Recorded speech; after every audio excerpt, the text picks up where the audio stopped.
You know, major historical events cast these long, long shadows. The consequences ripple out for years, often in ways we just don't see coming.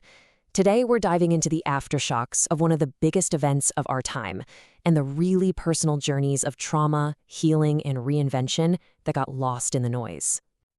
We all know the immediate tragedy of September 11th, but what we're really digging into today is what came next. There was the second, quieter tragedy that started to unfold right after, and it raises a huge question. Who were its hidden victims? So, to get our heads around this, we're looking at a really fascinating study from 2019. And what's so cool about it is the approach. The researchers decided to analyze the psychological fallout of 9/11 through a fictional novel called Saffron Dreams. And using a story like this, well, it gives us an incredibly human look at the whole journey, from trauma to healing and finally to transformation. So here's how we're going to break it down. We're going to follow the main character's journey to get a handle on these big ideas. We'll start with the day the world changed, then we'll define what trauma really is, explore the identity crisis that followed, and then trace the path from healing all the way to building a new self. All right, let's dive right in. Section 1, the day the world changed. This is all about setting the scene, understanding what the world felt like right after the attacks. So while the world was mourning, this dark cloud of suspicion started to form. For a lot of Muslim immigrants living in the US, the word Muslim almost overnight became tangled up with terrorism. The aftermath put them in this incredibly vulnerable spot where their own grief was piled on with this new, sudden hostility from all sides. At the very center of all this is Arissa. She's a woman from the Pakistani diaspora, and her husband was killed in the World Trade Center. Her story is our lens. It lets us see this massive, world-changing event through the eyes of one person, making these huge, abstract ideas about trauma and identity feel incredibly real. This whole experience left a deep wound, which brings us to our second section. Here we're going to get specific and really define what trauma is, because it's a word we hear a lot, but what does it actually mean?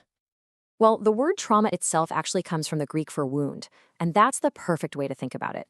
Psychologically, it's an injury, but it's not to the body. It's a wound inflicted on the mind, an invisible scar that can have these really devastating long-term effects. And this quote from trauma expert Judith Herman just nails it. Trauma isn't just a bad experience. It's something so overwhelming that it completely breaks our normal systems for coping. It rips away our sense of control, our connection to other people, and even the basic meaning we find in the world. And the result of that? Well, your sense of safety is just gone, shattered. A person can end up with long-term psychological and even physical damage. You're left feeling helpless, numb, just stuck in this deep despair. For Arisa, this wasn't just about losing her husband. It was about losing the entire world as she knew it. And that leads us straight into our third section, an identity in crisis. Because Arissa's trauma wasn't just happening in a vacuum. It was being magnified by a crisis that was happening to her entire community. In the world after 9/11, being a Muslim immigrant suddenly became incredibly difficult. People were stereotyped, looked at with suspicion, and it forced so many to camouflage who they were, to hide parts of their cultural and religious identity just to feel safe walking down the street. And this wasn't just a feeling, you could see it happening in real life. People took these evasive actions. American flags started popping up on cars to signal loyalty. Some women felt they had no choice but to take off their hijabs.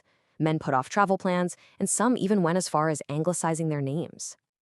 And this is the terrible, twisted paradox that Arisa was trapped in.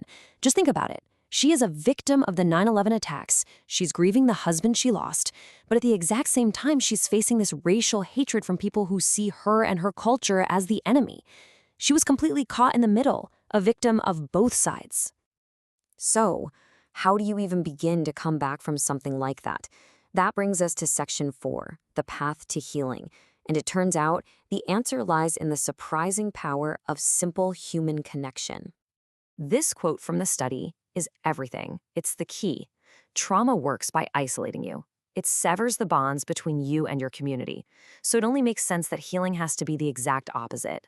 Recovery means you have to reverse that process. You have to reconnect. And we see Arissa do this step by step.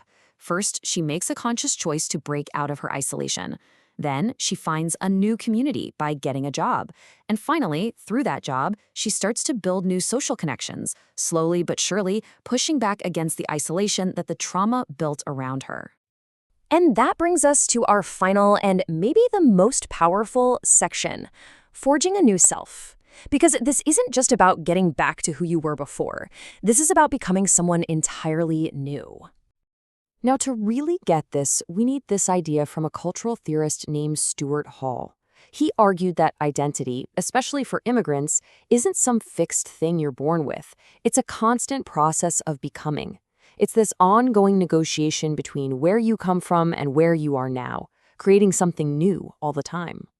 And Arissa's journey is the perfect example of this in action. She doesn't just forget her Pakistani roots, right? But she doesn't try to become 100% American either. Instead, she builds a new hybrid identity, a new self that exists in that complicated, messy, beautiful space right in the middle. And this just lays out her transformation so clearly. I mean, look at that shift. From being isolated by grief to being engaged in a community. From being defined by tradition to crossing cultural barriers, she goes from being completely overwhelmed by loss to being the one who defines her own identity. It's incredible. And maybe the most powerful symbol of this whole change is when she removes her veil. But the reason she does it is so important. This is not her rejecting her faith. Not at all. It's a practical, strategic choice to get around the stereotypes, which then opens the door for her to build the connections she needs to create her new life. It's an act of survival and reinvention. And that leaves us with this final, really powerful question. Arissa's story shows that sometimes, the very events that wound us the deepest, the things that completely shatter our world, can paradoxically become the very catalyst for forging a newer, stronger self.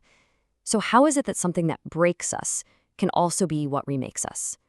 It's a profound thought to end on.